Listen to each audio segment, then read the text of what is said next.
The Republican-led Senate Intelligence Committee has released a redacted version of its fifth and final report on Russian meddling in the 2016 election. The latest volume, nearly 1,000 pages, is the result of a 3.5-year bipartisan investigation. It finds, quote, the Russian government engaged in an aggressive, multifaceted effort to influence or attempt to influence the outcome of the 2016 presidential election. So let's be clear, Republican Senate did an investigation and found that Russia did interfere in the election. And we all know that they interfered in the election in order to benefit Donald Trump. So you have to ask yourself, why did they want to interfere in our election in order to propel Donald Trump to the White House? And why was they so sure that Donald Trump would do their bidding? When it comes to Trump and Russia, possible ties between the Trump campaign and Russia. It's easy to feel numb to the details. George Papadopoulos, Roger Stone, Cohen has been Paul Manafort, Don Jr. And every time we hear Trump respond, never any collusion, Russian collusion hoax, because there was no collusion. But no matter how many times Trump says this, here's what we can't lose track of. We now have evidence of 3 major connections between the Trump campaign and Russia. We know that people working for Trump were willing to work with Russia to help him. And it's possible they broke the law to do so. Here's how we know. FBI Special Counsel Robert Mueller has tied several top Trump officials to Russia. So let's try to organize them.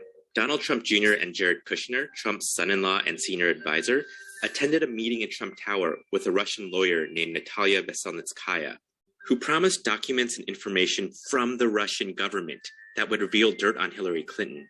So you have to ask yourself, why did the Russians choose one side over the other?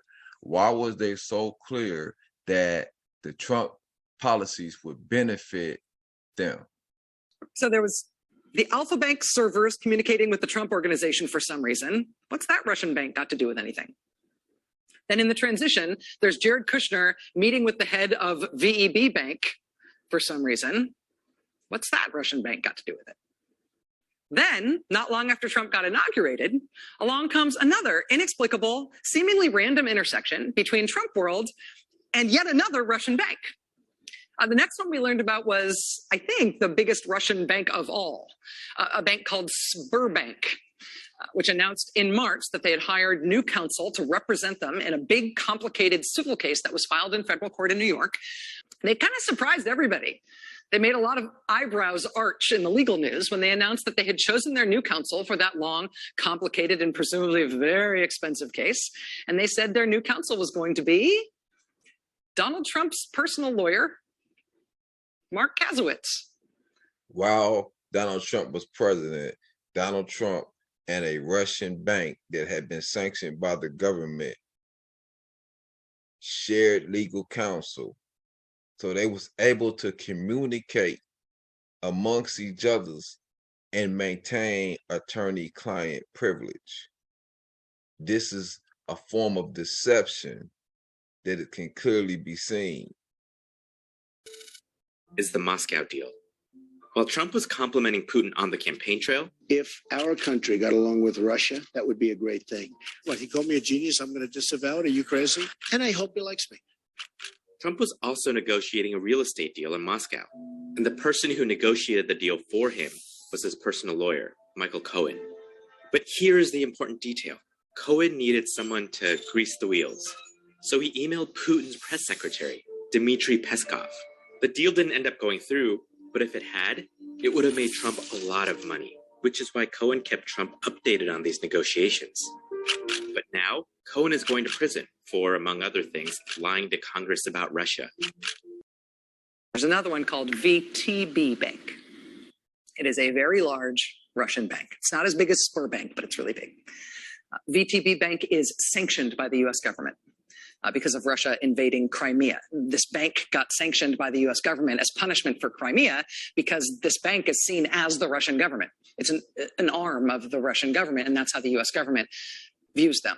In fact, if you go to VTB's website tonight, You go click on About VTB, and they will tell you in exact mathematical terms how they are controlled by the Russian government. The Russian government owns and controls 60.9% of VTB Bank. The majority shareholder of the VTB Bank is the Russian government, which owns 60.9% of the voting shares. What that means in plain English is that Putin runs VTB.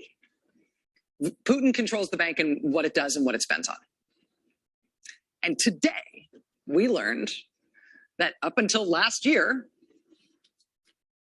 up until the middle of the presidential campaign, VTB Bank was lined up and committed to provide hundreds of millions of dollars in financing to build Trump Tower Moscow.